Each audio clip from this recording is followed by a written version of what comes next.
Day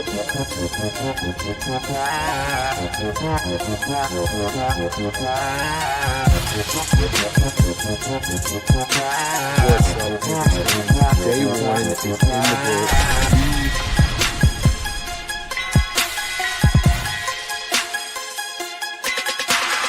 5, 4, 3, 2, 1, 0. All engine running. Liftoff. We have a liftoff.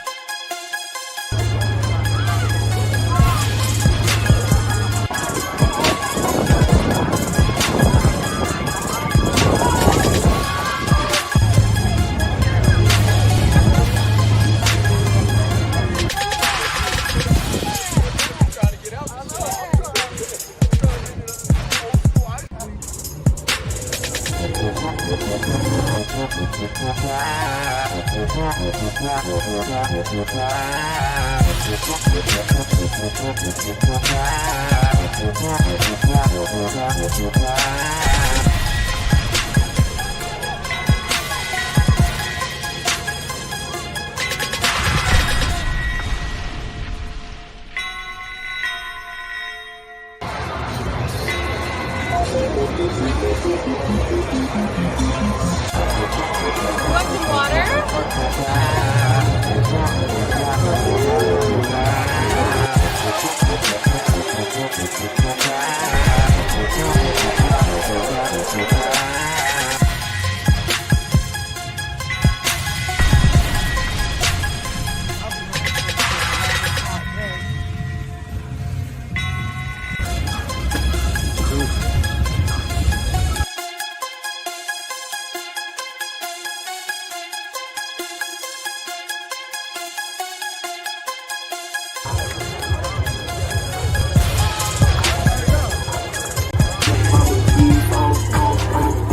It's showtime. Here is your host, Carolina Dad. What is going on, Panthers Nation? How are you folks doing?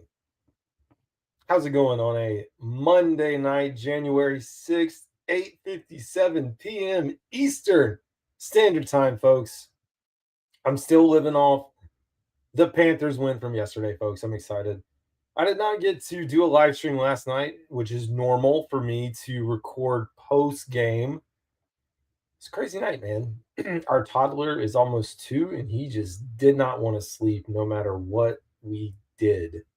So folks that maybe have kids, you know what's happening. So anyways, I did not get to record. We were up and down with him. I kept thinking, I'm going to be able to do it. And then I fell asleep at like 10:30. And I was like, nope. Woke up at 1 o'clock, not jumping on to do a live stream. So here we are today, and it works out perfectly for me because we have the exit interviews. And no, I'm not going in depth on every single thing that we heard today because we heard from Canales, we heard from Dan Morgan, Bryce Young, numerous players. Haven't had a lot of time to digest everything. I like to listen to it. I'm going to have plenty of time. I just recorded 4 videos that'll be going up, just random stuff, draft picks, free agents, which maybe we'll get into towards the end of the episode. But we're here, and before we can really get started, the biggest news that's coming out of Carolina is Ejiro Evero being retained. And I just recorded a video on it. Y'all know my stance. I don't think I'm going to be giving anything away when I say that I am a little shocked that he was retained to a certain extent. Now, when we hear Dave Canales kind of talk about the continuity, Dan Morgan having this stability there, it makes sense. It does feel like this is Canales' decision. I did think, just my opinion, that Canales would at least want to explore. So I think there just has to be a lot of respect in the building for Ejiro Evero, which we've heard, and also from the players. I know a lot of the players wanted to have him back. We look at last season, and the defense wasn't amazing, but it was pretty good.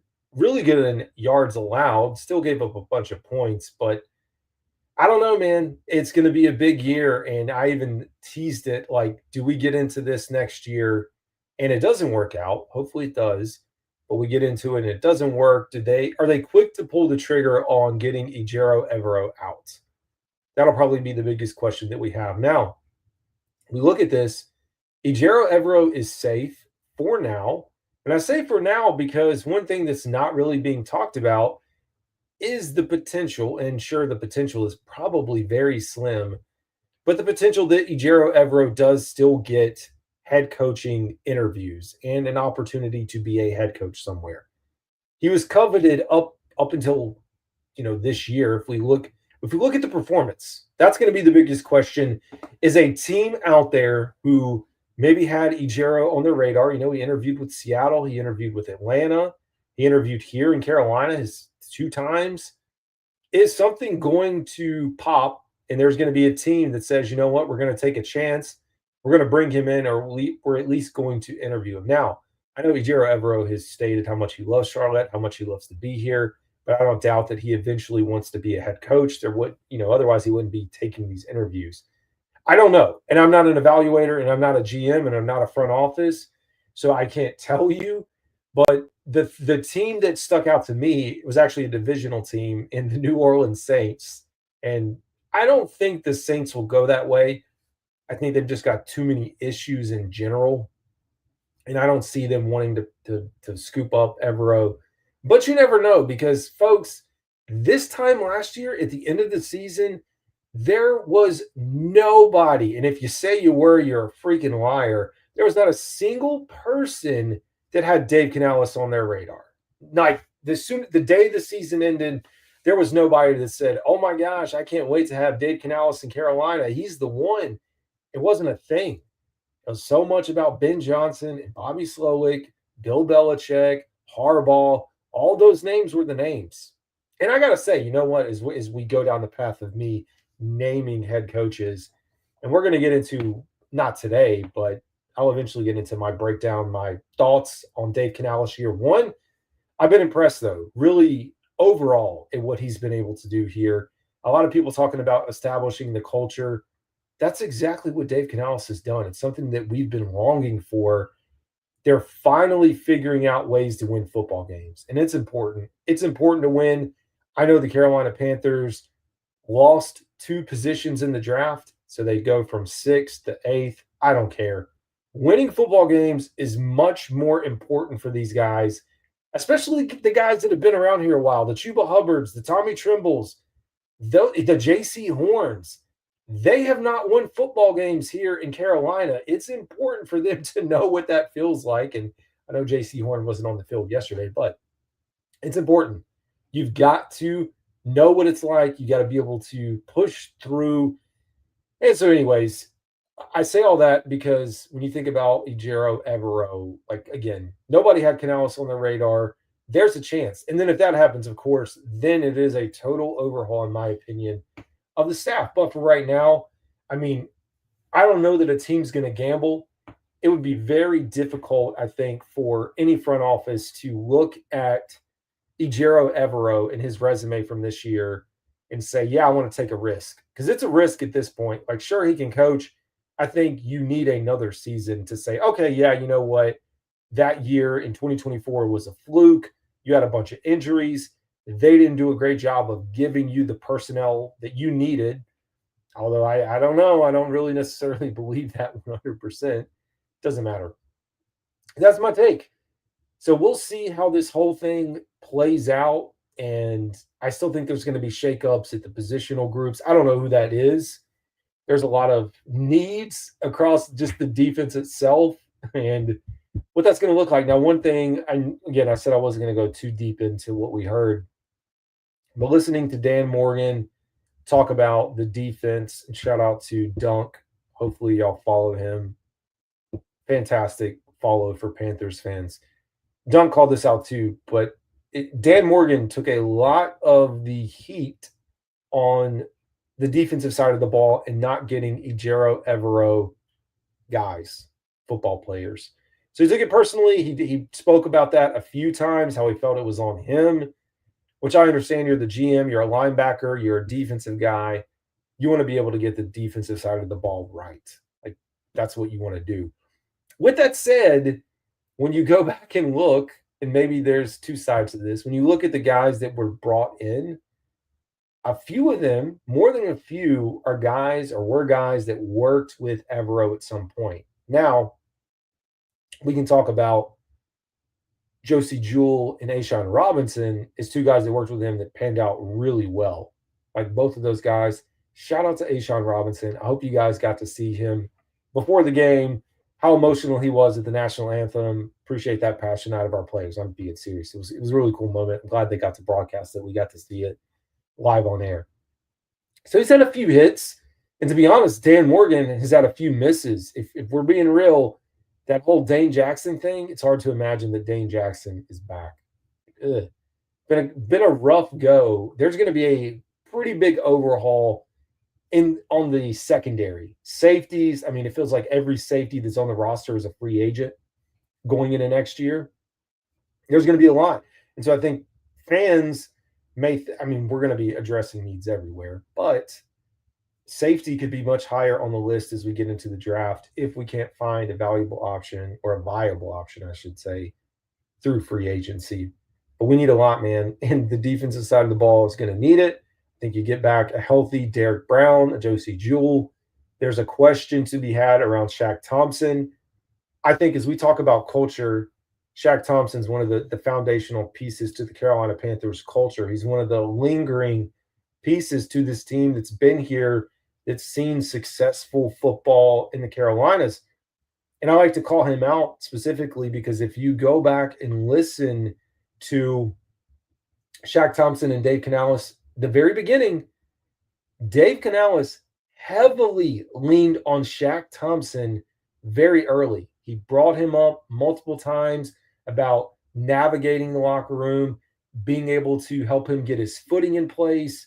And so I think it's important. I think he's an important piece. And so we're going to do a full free agent breakdown. That's in a whole other video. We're not going to get into it today. But I think if you can get a reasonable contract for Shaq Thompson, let him retire as a Carolina Panther. And I'm not saying he's done. Still, younger-ish for a linebacker, but you stack up the injuries and you have to wonder. But he is a guy that I would love to have back here in Carolina. But the theme of the offseason last year was offense, offense, offense. It feels like we got some answers. I think offensive line, no doubt, probably the best performance that we've seen in recent memory, especially compared to the 23 campaign. It is night and day. So hopefully whatever Dan Morgan can do, he can replicate what he did on the offense, get that on the defense. Still got to figure out who that number one wide receiver is. And to be honest, I'm all for Robert Hunt, who should be a captain next year, continuing to recruit guys. Speaking of Tyreek Hill, I know we have to make a trade for him, and what are we going to give up? I don't know. But I'm all for players recruiting and getting guys to come in here. We heard, speaking of Robert Hunt, like a few weeks ago, and I talked about it in one of the previews, him talking about the current state where he is. This is a new offense, new scheme, new city, new team. And this is like the worst that he's going to be. And so it's nice, man. I mean, it's nice as I complain about the defense. It is nice to go into an offseason right now, at least, and not have to worry about that. Dan Morgan brought that up too. You're not having to interview coaches. You're not having to figure out that's a whole process. So now he can focus on East-West. He can focus on the Shrine Bowl, all the senior bowl games. He can go to those. Doesn't have to worry about, all right, who are we going to hire? Of course, you're going to still have to think about free agency. That's always going to be the big push, but at least for now. Panthers did bring back a few practice squad players, if I can talk, on future reserve contracts. I'm not going to go through that list. You can go to Panthers.com and get that. We're going to get into the game in just a second because that's what we're here to do. If you guys are tuned in, I appreciate it because there's a lot of Panthers folks out there right now. Recording Rob Starr, 2 fans in the stands, those, at least the ones I saw, those are also great people. Never one is going to tell you not to go listen to anyone else. You can listen to whoever the heck you want, and I appreciate it if you tune in to me. What I will say, if you're on Facebook, if you're on X, please hit that subscribe button. That helps me out on YouTube. monetization, blah, blah, blah. That's all I ask, man. I don't ask for super chats. I don't ask for any of that other stuff, which y'all know. I just need you to like it and subscribe to the channel. We just hit 1,700. So it's fun times. Now, the Carolina Panthers finished, and like I said, we're going to get into the game, but there's just too much to talk about. Carolina Panthers finish off with the number 8 pick, so 8th overall. And again, shout out to Darren Gant of Panthers.com, who put together a nice article, if I can get to it, of history for the Carolina Panthers with that number 8 overall pick. And hopefully we can find it. Here we go. So taking a look at past players we picked at number 8, and there's been 4 of them. They're some pretty big names. Most recently, J.C. Horn in 2021. Worked out quite well, I would say so. Maybe their best running back in Panthers history. Injuries aside, maybe the best playmaker. I don't know. Obviously not statistical-wise, but Christian McCaffrey back in 2017. Hall of Honor left tackle Jordan Gross back in 2003, and then running back Biaka Batuka in 1996. So pretty good group there. Now we know the Panthers' second-round pick. We don't have it. You're welcome, Chicago, but guess what? Things are going to be okay. Second-round pick for the Carolina Panthers is owned by the Los Angeles Rams, so we will not know what that pick is going to be until they get eliminated from the playoffs. So right now, at a minimum, it would be, I think, pick 19? Mathematically, I don't even know per se, but in that bucket, if they lose in the first round, in that range of 19 to 22, or how many teams are eliminated for. So we'll keep an eye on that. What that means, though, is the Carolina Panthers have 1 pick within the top 50. I've talked about that as well. So they've got some decisions to make if they have a quarterback-hungry team or someone that can make a significant offer. The Carolina Panthers need help on the defensive side of the ball, and I don't really care. I do who we get through free agency. We're going to have to get some guys, but a big foundational piece to some of these teams that are successful, and really the Detroit Lions, is drafting well, because you get the young talent in the building, you develop it. Hopefully you extend them and they don't leave and go elsewhere. But it's important. And, I actually went back and looked, and I know the Houston Texans situation was a little bit different, but you go back to Houston in 2022, terrible season for them. They were actually 7th in rushing yards allowed, and we know the turnaround that they had in 23. We don't have to be reminded with the draft and everything that went into that following the C.J. Stroud years. It didn't take them long to, again, you have a defensive-minded coach.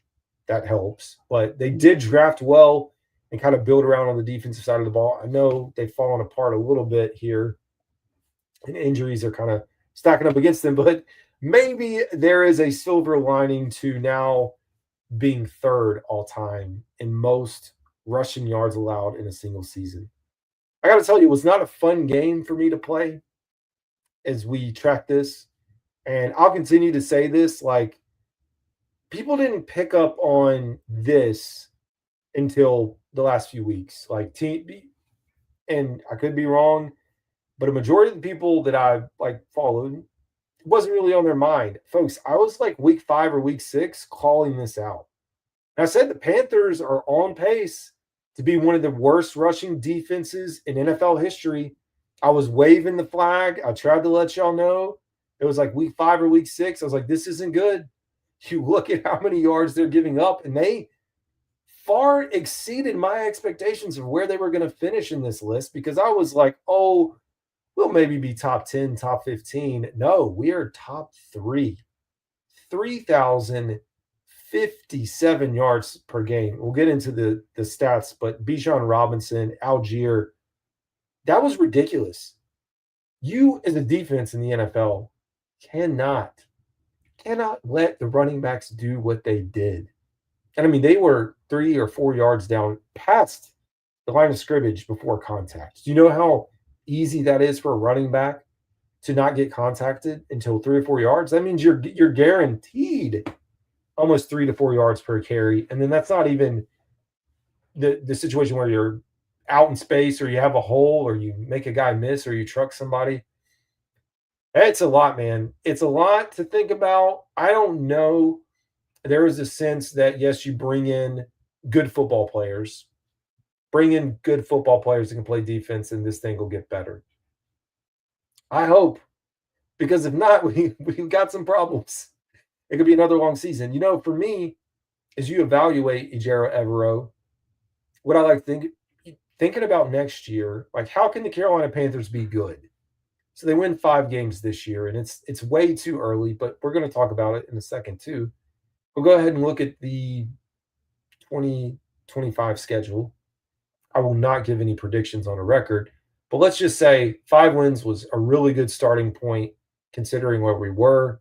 The offense looks good. Actually, I'd say it looks even better with Bryce Young now. Hopefully, we're going to give him another true number one or a true number one wide receiver, and things will be headed in the right direction. On the defensive side of the ball, what do you need?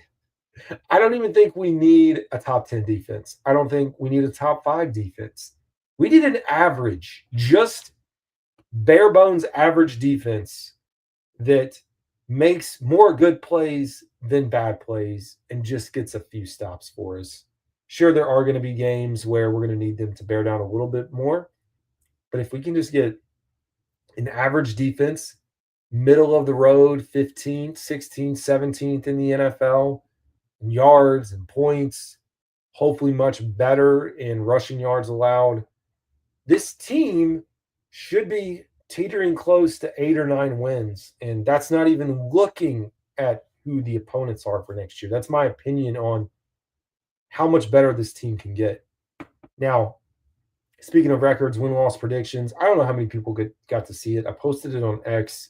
I went back and looked at my preseason prediction for the NFC South, and I was 2 games away from a perfect prediction. And unfortunately, the Falcons and the Panthers screwed me over, but it's okay.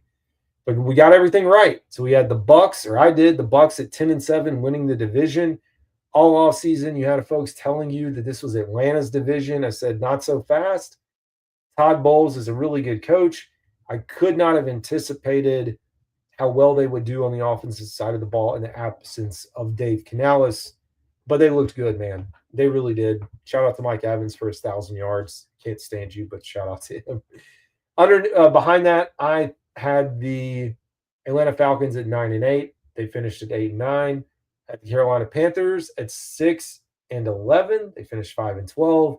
And I had the Saints last at 5-12. So that we just missed by 2 games on our prediction. So this is my way too early thought that the Panthers should be able to get, I want to say right now, 8 to 9 wins, possibly more. I don't want to overreach because I do think this is a process. And until we see improvement on the defensive side of the ball when we get out there, it'll be hard to say.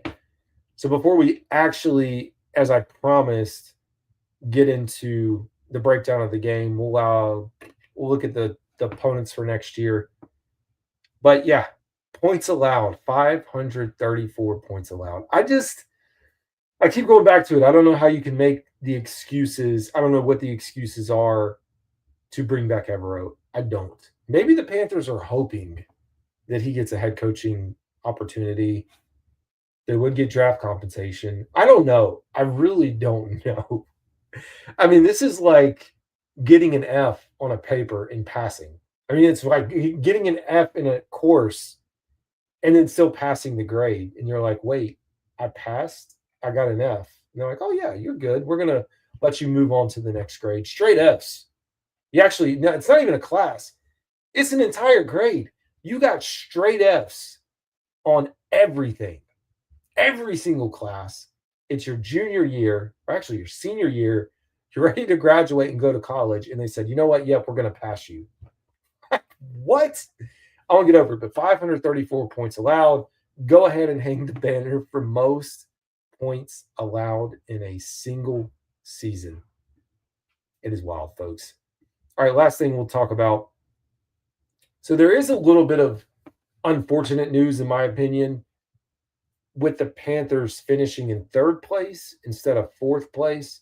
So if they finished in fourth place, we would play 3 rotational teams that are fourth place that also finish fourth within their division. Most of the times you would assume that a team that's in fourth, probably an easier opponent for you. Panthers unfortunately got kind of the bad luck on this one. One of their 3 are the Green Bay Packers. And that game is on the road. And that's just unfortunate because it would have been the Chicago Bears. And it's not like Carolina's been able to beat them recently.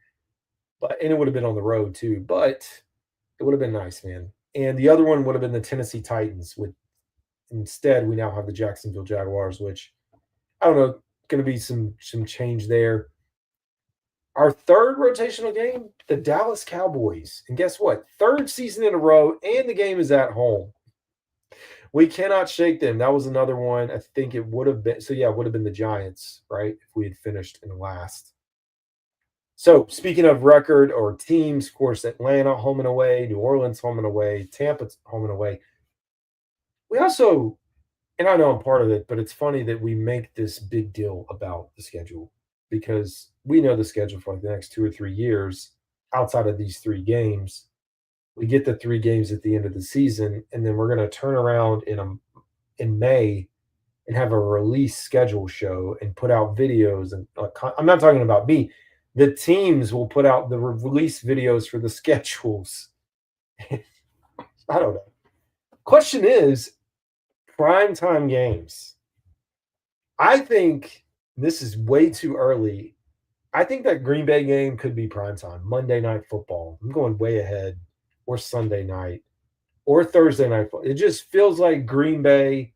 We know Green Bay is really good. You look at Bryce Young and where he was left off this year. I think that it's a good opportunity for primetime. So we'll see. Talked about Tampa. We face the NFC West. You have the Rams at home, Seattle at home. Nice reunion there for Dave Canales. The Cardinals away and the 49ers away. That's going to be tough. That whole division, you expect San Francisco to be better. Seattle's always difficult. Rams always difficult. Cardinals are 50-50, even though we've done pretty well. And then you have the AFC East, Buffalo Bills, and then 3 easier-ish games, although we'll see. New England Patriots, New York Jets, Miami Dolphins. And then we covered Cowboys, Packers, and the Jaguars. So that's your breakdown. I went through so much. It's been a busy day. Now let's actually get into the game. Let's look at the stats. Let's have a little bit of fun, so to speak, because it was. Try to pull this down. We'll get the stat line pulled up. We'll go through it because it was a fun game to watch. On here. One sec, y'all.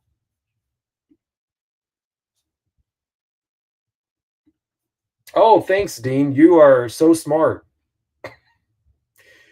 I'm an idiot. I appreciate it. No, Dean, you're an idiot. How about that? I mean, really. I just don't have any excuses for you. If that's your take, bud. But you're not going to come on my show and call me an idiot. That's point blank. I'm not going to put up with it. So you can unfollow the show. I appreciate it. I'm not going to do that. Anyways, back to some fun. HUD Net Systems. Who do you got winning the Super Bowl? That's a good question. So here's the fun thing about – sorry I had to deal with that. Here's the fun thing about me, and I don't know how many people know this at all. Hold on one sec. I'm trying to get my screen pulled up. Because I do this, I don't watch a lot of football in the NFL, to be honest. So I'll watch Thursday Night Football every now and then. I will watch Sunday Night Football only after I record. I don't watch the afternoon games. I will watch a little bit of Monday Night Football, but I mean, honestly, folks, like this is 80% of what I do in the past. And it's a lot that goes into it, which I guess you guys can tell. But I spend so much time focusing solely on the Carolina Panthers that when it comes to watching the rest of the NFL, I don't watch a lot. I'm a college football person, which that's part of the reason I do college football content as well. So, anyways, yeah, playoff picture for me. I mean, just based off of, like I said, not watching enough coming out of the NFC. I feel like you have to take the Detroit Lions, like is the favorite right now. I don't know that I have them winning, but I do think I like Detroit over the field. I know Philadelphia rested up with Saquon Barkley. They're also scary. I think you're kind of running into a Lions-Eagles matchup. Buccaneers can't be slept on. Same thing with the Rams. I'm not as impressed with or as high on the Vikings, but we'll see. And then Washington Commanders. Really good story there with everything they've done with Dan Quinn, Jaden Daniels, and of course Green Bay. So I mean, really stacked in the NFC. I mean, I feel like everyone's pick is going to be Kansas City, but I think also a lot of people feel that this is the year they may be vulnerable, and 3 in a row is difficult.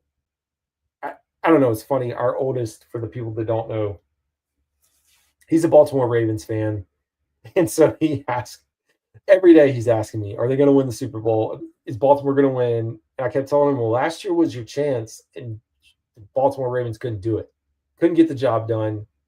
They are a toe tap away from beating Kansas City all the way back week 1, taking it way, way back. So, I mean, I do like what Lamar Jackson has done. I don't know that I can predict them to win. Same thing with Buffalo. I mean, it's so hard to pick against the Kansas City Chiefs. It really is. Houston squeaking into the playoffs, although they could surprise us. I don't see them making a run. I like the Chargers' style of football. I think it does well in the playoffs. I know people have talked about that. Defense, maintain the clock, running the football. Pittsburgh's also falling apart. I think Pittsburgh and the Texans are two that's like, okay, you guys are just squeaking in here. Chargers, like I talked through. And then the Broncos, man, I hate Sean Payton. Always have. But the Broncos have done a great job. Bo Nix, I mean, do you want to say they squeaked in? Maybe. I don't know. They won. They played the backups. They did what they were supposed to. They're a better football team. I mean, of course, we got to see that up close and personal this season. I just don't know that Kansas City can win 3 in a row. But then I also don't know that I would pick, like when you look at the field, I don't know that I would pick the field. I don't know that Buffalo is going to win. It runs through Kansas City, at least right now. I think if there's an upset along the way, maybe Baltimore. But overall, I think it feels like Detroit. I feel like the Detroit Lions would be my pick to win everything. So, fun stuff. All right, folks, let's actually dive into oh, man, I'm going to throw this back on there. So fun. I love comments on this.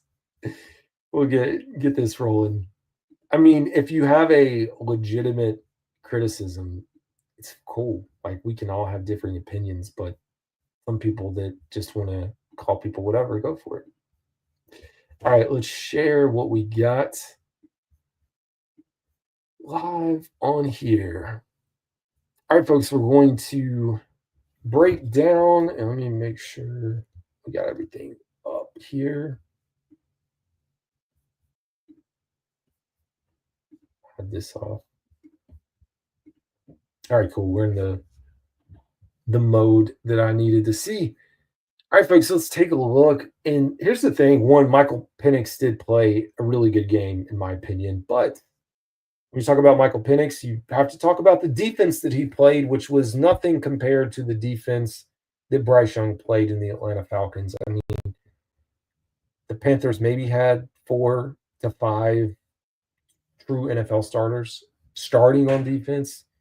So you look at our side of the ball, Shai Tuttle, A'Shawn Robinson, LeBron Ray, DJ Wonham, Jadeveon Clowney, Chandler Wooten, Evans, Jackson, Fuller, Tamati Richardson getting the start, and Xavier Woods.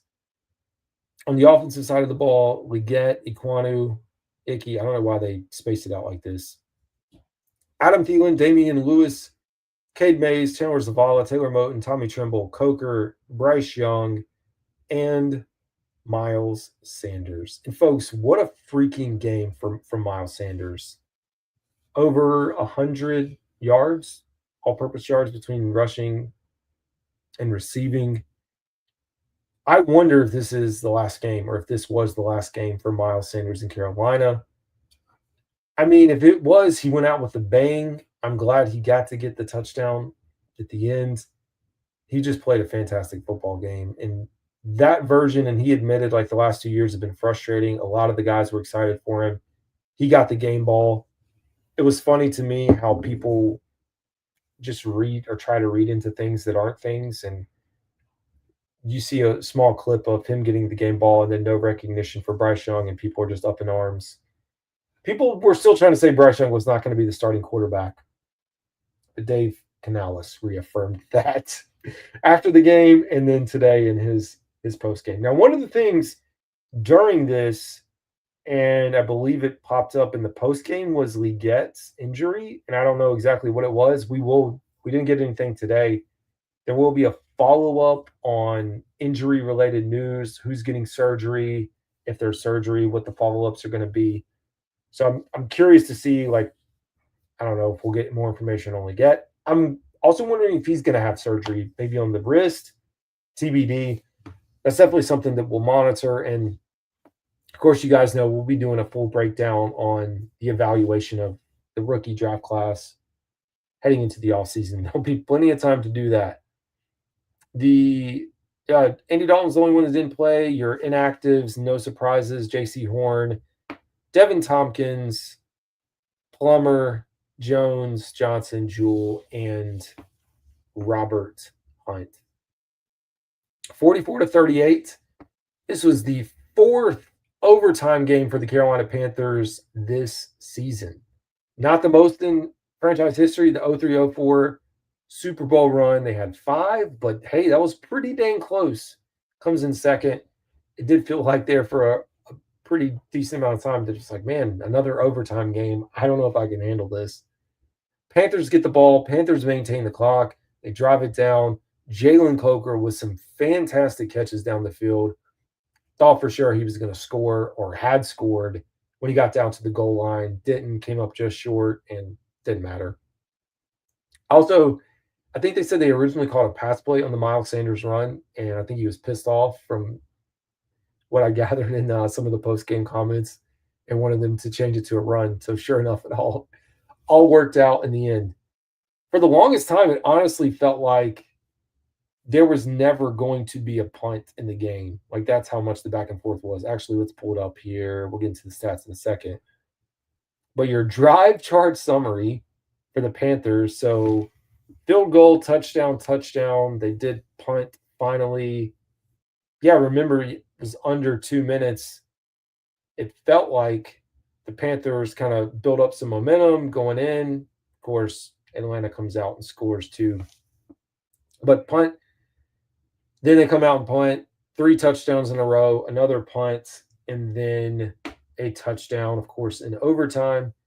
Average starting field position for the Panthers was their own 36. Pretty good there. For some of the things went their way, too, when you look at how they attained the ball. So they had a turnover on downs, end up getting the ball at their 42. You had an interception and then a missed field goal. So defense didn't have a ton of stops, but a few when needed. Now, on the other side, again, field goal. Oh, wow. See, the Atlanta Falcons did not punt. Field goal, down, turnover on downs, 3 touchdowns, an interception, a missed field goal, 2 touchdowns. That was all she wrote.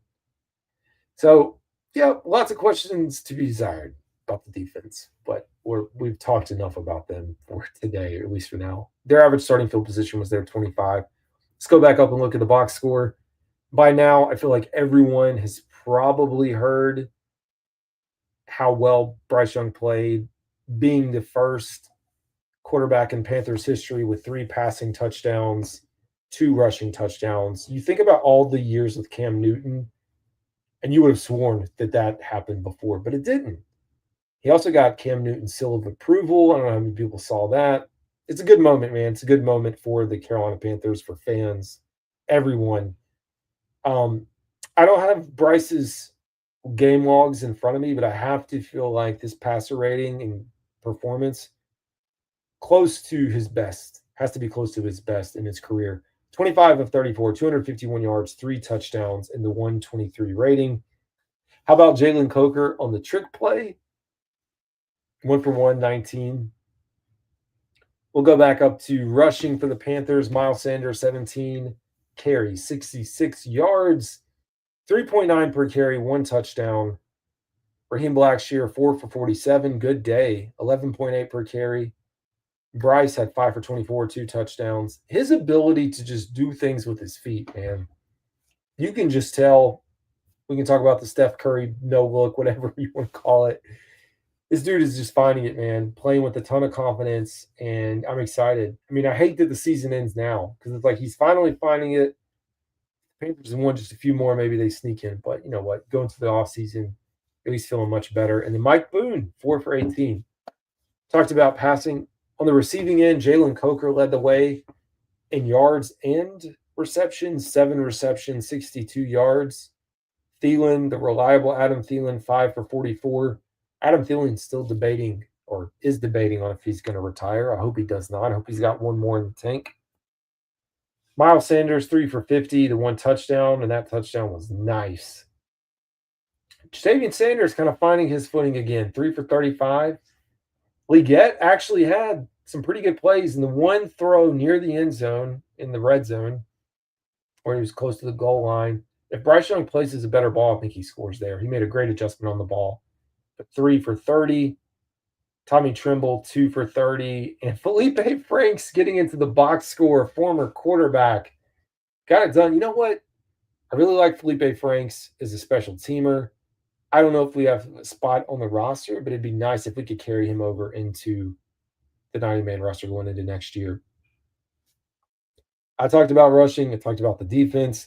227 yards allowed on the ground. Over 5 yards per carry. They average as the team 6 yards per carry. And again, when you don't get contacted 2 or 3 yards downfield, that's easy. 170 yards by Robinson.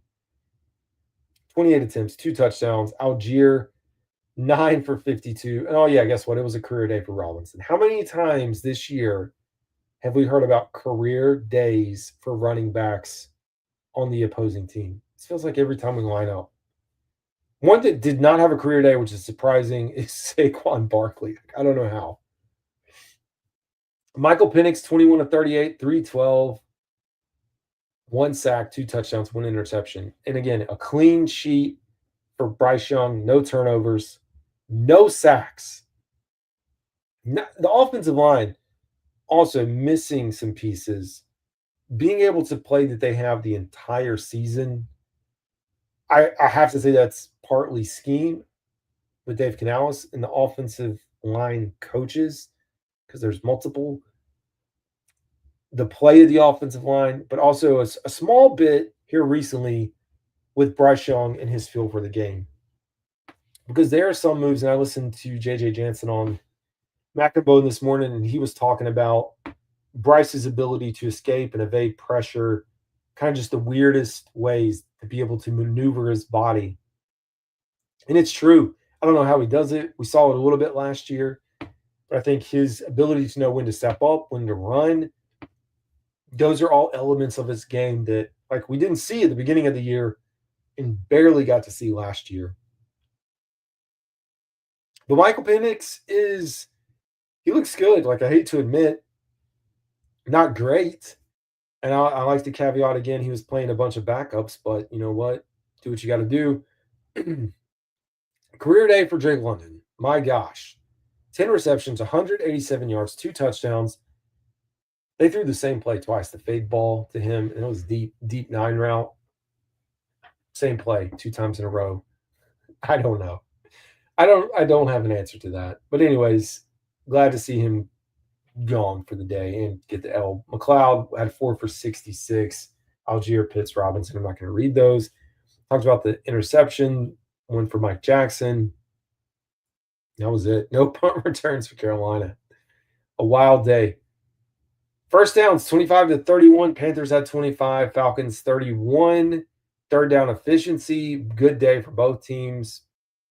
Better day for Atlanta. Panthers were 7-12 for 58.3%. Falcons 9-14, 64%. And I think coming into this, you have to remember, I know Falcons were playing for their playoff hopes. Yes, by the time the game was into overtime, it was done. But you know they were scoreboard watching this whole way as New Orleans was up over Tampa Bay. So for the majority of this game, we are playing a team that is fighting for their playoff hopes, giving us everything they have. And like I can clown Atlanta all I want. They have a really good offense and really good skilled players. And so for the Panthers to be able to pull this out was big. Fourth down efficiency, 1 for 1. They were 2 for 3. They put up 537 yards.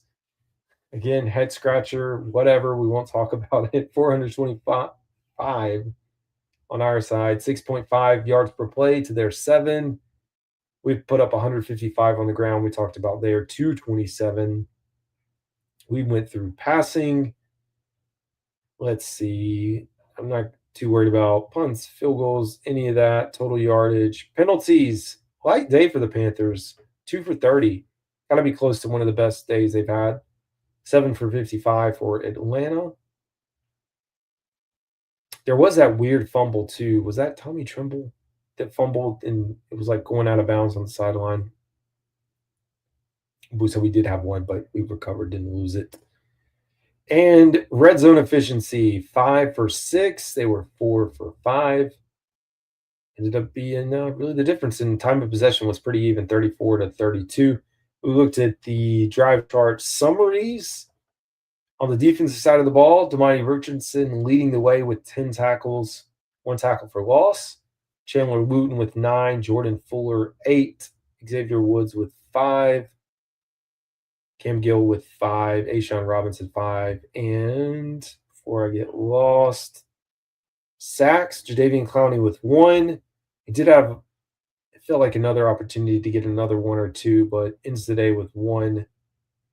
And again, we did not give up a single sack. I don't really care too much about the defensive stats for the Atlanta Falcons. This is your first half summary. I'm not really going to go through this. We talked about the Falcons being able to score right there towards the end of the half. I mean, like our prevent defense is just like open the gates defense by far. Last thing we will pull up, well, actually 2 more things. We'll look at the snap counts and explosive plays, and then that probably will be it. Explosive plays for Carolina. The pass to Miles Sanders, the touchdown, that was the longest, 33 yards. Pass to Jatavian Sanders for 28. Raheem Blackshear, that was a really nice run for 26. Pass to Adam Thielen, 25. I mean, really good day for the offense. Of course, they had more explosive plays when you put up almost 100 more yards. That's going to happen. So, tough day for defense. But it doesn't matter. A win is a win. For the Carolina Panthers on the offensive line, Damian Lewis, Chandler Zavala, Ike Ekwonu, Taylor Moton, and Cade Mays all played 100% of the snaps. Was Bryce Young. Jalen Coker is in there, 62 snaps. Big game for him, which we talked about. Same for Adam Thielen and Miles Sanders, Tommy Tremble, David Moore. David Moore had to step in, say more, pun intended, once Xavier Legette went down. And on the defensive side of the ball, Mike Jackson leading the way. Bring back Mike Jackson, Xavier Woods, Chandler Woot, and Damani Richardson. I'm not going to read through all these. You can see it. And that's it, man. That is it for the 2024-2025 NFL season. Guess what? Dave Canales is 1-0. We wanted to emphasize that. Dave Canales is 1-0 in the year 2025. It's good times out there. It's been a great finish, man, for the Carolina Panthers. A lot of that centered around Bryce Young's play. It's a much different experience from the last, 25 plus games. Maybe the math isn't right on that, but let's say last 20-ish games in Carolina before Bryce Young came back. You just felt something different, especially over these last few weeks, really since the bye, where Bryce Young in the offense, I don't know how y'all felt, but it felt like we were, last year, second worst offense in team history, 13 points per game. Dave Canales comes in with not a lot. The offensive line was better, but overall, not a lot. Without Brooks, ends up putting up, 18 or 19 more, or 18, 19 points per game. I haven't looked at the points per game total. Anyways, he improves it by almost a touchdown, 5 or 6 points, which is a big improvement. I think, as we heard Dave Canales, he could call anything in the playbook yesterday. I think that version of Bryce Young carrying into next year, paired along again with some better players and a average defense, should have you feeling optimistic. So the optimism that maybe you thought you would have here in Carolina back, but I don't know, when Bryce Young was drafted, maybe that's going to be a much more realistic option for you for Panthers fans. I'm not here to say they've turned the corner by any means, but it's an exciting time, and you look to build off of improvement. The last time we were close to this scenario was the finish with Steve Wilkes at the helm. Went through all the changes. We know how that panned out, and it just didn't go from there. If you're going to build a foundation, got to start somewhere. Go from 2 wins to 5 wins. I look at that, again, big improvement. I think Dave Canales has also been mentioned just being a head coach the first time. He's had a big transition going from Seattle all the way across the country to Tampa Bay, being an offensive coordinator for the first time, and then stepping into the role as a head coach. There's just a lot of learning that has to happen. And this is his first year. I would mark it as a success. Again, I'm not giving final grades on anything yet, but I would say a very successful season for Dave Canales in Carolina. And hopefully Panthers fans are excited, because when everyone else on the outside thought that this was a terrible hire, when they thought that he didn't know what he was doing with benching Bryce Young, I think he's proven time and time again that he is more than a quarterback whisperer, that he is a NFL head coach that knows what he's doing. Let's hope and pray that the defensive side of the ball is something that can figure it out. And as I put in, I don't know how many people I know on X, maybe Facebook, you can't see it. On X, Bryce Young off the top rope. That is and YouTube. That's the thumbnail art for this. So this is Bryce Young off the top rope, 5 touchdowns. This is Carolina Dad off the top rope, closing out this episode. Appreciate y'all tuning in. Lots more content coming, as always. If you can subscribe, it is appreciated. And that's going to do it for tonight. Hope y'all have a great rest of your night.